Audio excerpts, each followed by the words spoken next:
Hello students. NEET top 20 channel पर आपका स्वागत है।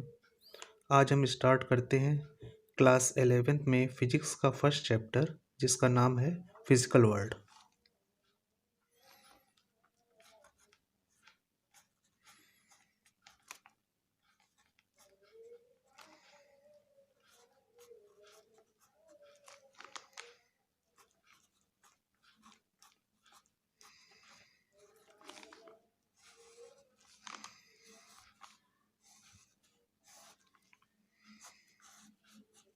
फिजिकल वर्ल्ड में सबसे पहले फिजिक्स की definition. What is physics?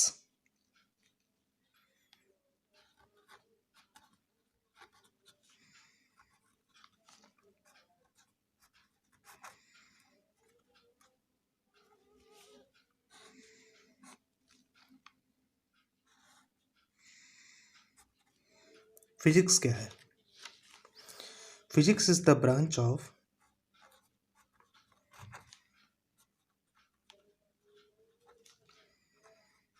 Physics is the branch of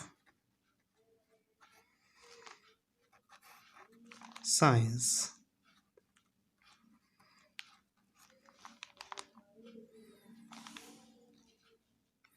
dealing with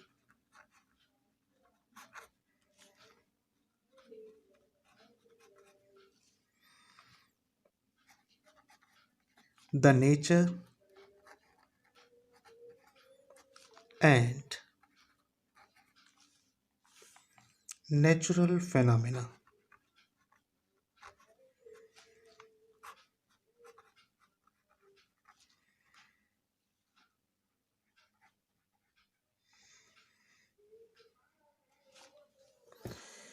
means भौतिक विज्ञान साइंस की वो ब्रांच है जिसमें हम नेचर के बारे में पढ़ते हैं, और जो नेचुरल फिनोमेना हैं, यानी जो नेचर के बहुत सारे फिनोमेना होते रहते हैं, उनके बारे में फिजिक्स में हम लोग पढ़ते हैं। मॉडर्न फिजिक्स का इतिहास कोई बहुत पुराना नहीं है। आज से 400 साल पहले अधिकतर लोग ये सोचते थे कि वो एक ऐसे ग्रह यानी पृथ्वी पर रहते हैं जो वास्तव में स्टेशनरी है, मतलब जो स्थिर है। और वो ये भी मानते थे कि यही अर्थ या पृथ्वी पूरे यूनिवर्स का सेंटर है। मीन्स जैसे आज हम लोग जानते हैं कि यूनिवर्स का सेंटर कोई स्टार है, कोई बड़ा सा स्टार है, उस समय लोग ये मानते थे कि पृथ्वी ही इस पूरे यूनिवर्स का सेंटर है। सोलर सिस्टम के बारे में उनको कोई नॉलेज नहीं थी, यानी सोलर सिस्टम के बाहर जो कुछ भी था वो उस समय तक एक रहस्य बना हुआ था। एटम और मॉलिक्यूल के इंटरनल ऑर्गेनाइजेशन के बारे में भी उनको कुछ पता नहीं था। जैसे आज हम जानते हैं एटम के अंदर न्यूक्लियस होता है, प्रोटॉन होते हैं, न्यूट्रॉन होते हैं, इलेक्ट्रॉन होते हैं। इसी तरह से मॉलिक्यूल जो होते हैं वो एटम से मिलकर बने होते हैं, और एटम्स अलग अलग ज्योमेट्री में अरेंज होते हैं। ऐसा कुछ भी उस समय पता नहीं था, और नेचर के किसी भी लॉ का फॉर्मूलेशन उस समय तक नहीं हुआ था। मतलब फिजिक्स उस समय बिल्कुल ना के बराबर उपस्थित थी। कॉपरनिकस की थ्योरी उस समय तक पब्लिश हो चुकी थी, लेकिन उस थ्योरी पर बहुत सारे ऑब्जेक्शंस थे। तो कॉपरनिकन थ्योरी क्या कहती है कि सन occupies the central position in our solar system and all the planets revolve around it। तो ये कॉपरनिकस थ्योरी थी, लेकिन इस पर बहुत सारे ऑब्जेक्शंस थे। जैसे जैसे टाइम बीतता गया तो साइंटिस्ट ने जाना कि जो चीज़ें हमें बहुत कॉम्प्लेक्स नज़र आती हैं, वास्तव में वो सब नेचर के सिंपल पैटर्न्स पर आधारित हैं, और धीरे धीरे साइंस की तरक्की होती चली गई।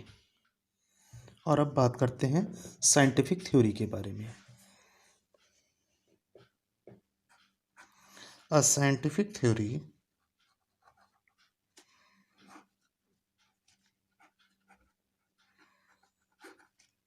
is a setup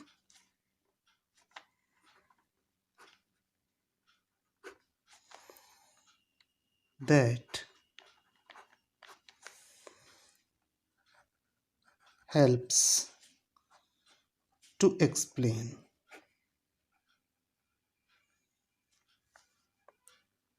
a natural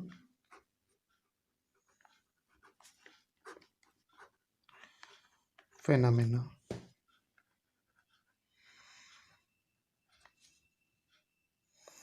on the basis of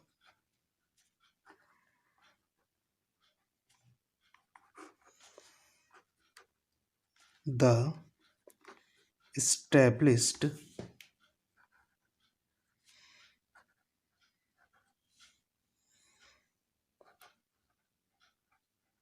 laws of nature. This is called scientific theory, जो किसी भी नेचुरल फेनामिना को एक्सप्लेन करती है किसके बेसिस पर, जो नेचर के लॉज हैं पहले से इस्टेब्लिश हैं उन्हीं के बेसिस पर। जैसे जैसे फिजिक्स एडवांस होती चली गई उसके साथ ही साथ बायोलॉजिकल साइंसेस और मेडिकल साइंस भी डेवलप होती चली गई। साइंस के साथ साथ मैथमेटिक्स भी मैच्योर हो रही थी और इसी तरह से धीरे धीरे डेवलपमेंट जारी रहा। अब बात करते हैं 5 बेसिक थ्योरीज ऑफ फिजिक्स के बारे में। पूरी फिजिक्स की नॉलेज को हम 5 बेसिक थ्योरीज से ओरिजिनेट होता हुआ मान सकते हैं, जिसमें से नंबर 1 है mechanics.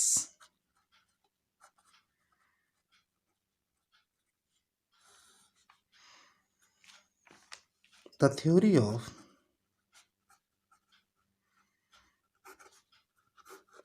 Motion of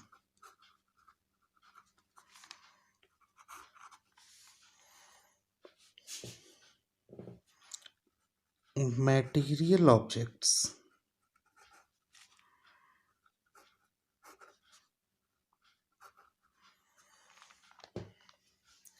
at low speed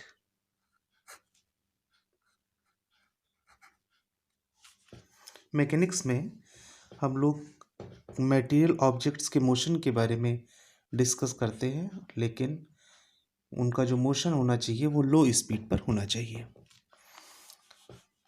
it was given by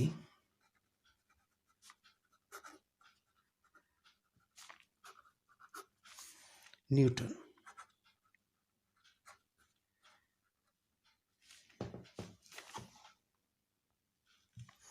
second theory है हमारे पास thermodynamics.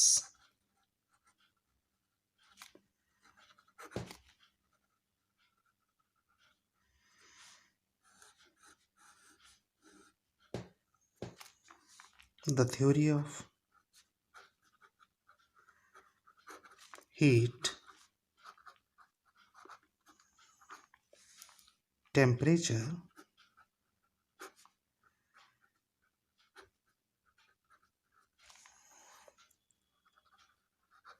and the behavior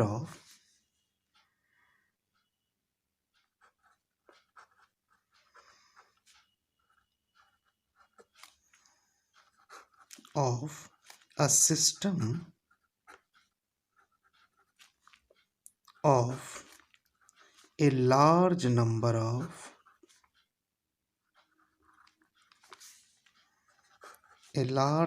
of particles। ये थर्मोडायनेमिक्स है।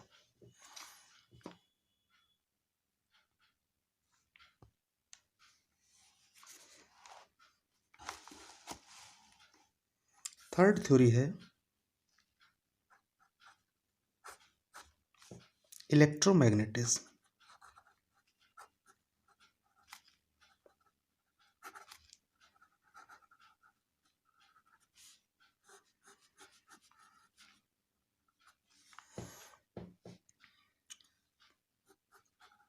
The theory of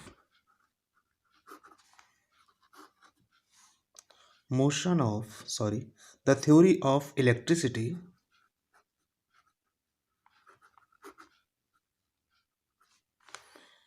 magnetism,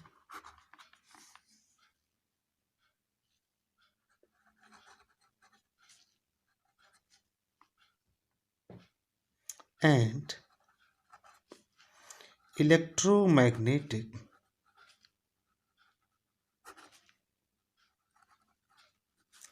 radiation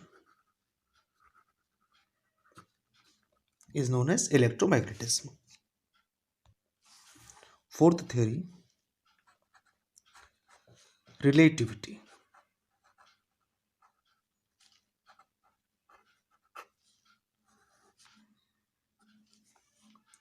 The theory of motion of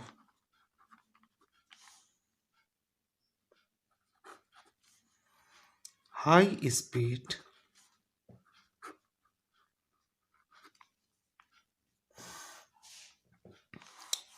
moving particles.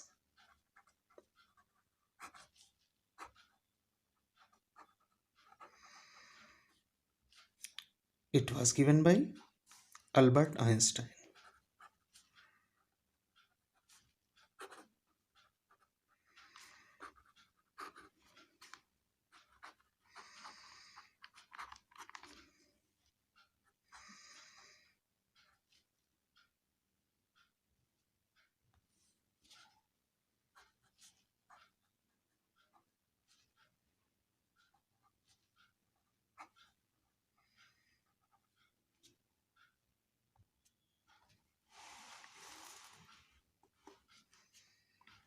और fifth theory है theory of quantum mechanics.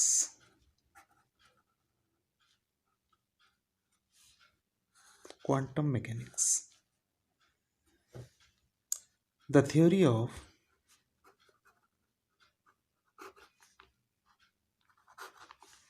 mechanical behavior of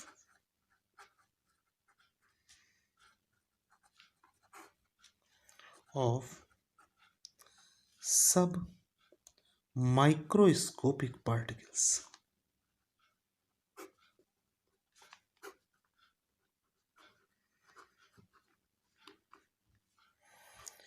तो ये 5 basic theories हैं फिजिक्स की.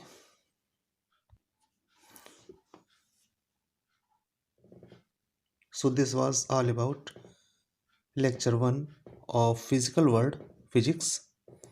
Next lecture में हम कुछ और जानकारी लेकर आएंगे इसी चैप्टर से संबंधित. अगर आपको चैनल पसंद आया हो तो इस चैनल को सब्सक्राइब कर लीजिए जिससे आपको सारे नए अपडेट्स मिलते रहें. और वीडियो को लाइक कर दीजिए, अपने फ्रेंड्स के साथ शेयर कर दीजिए. Thank you. Have a nice day.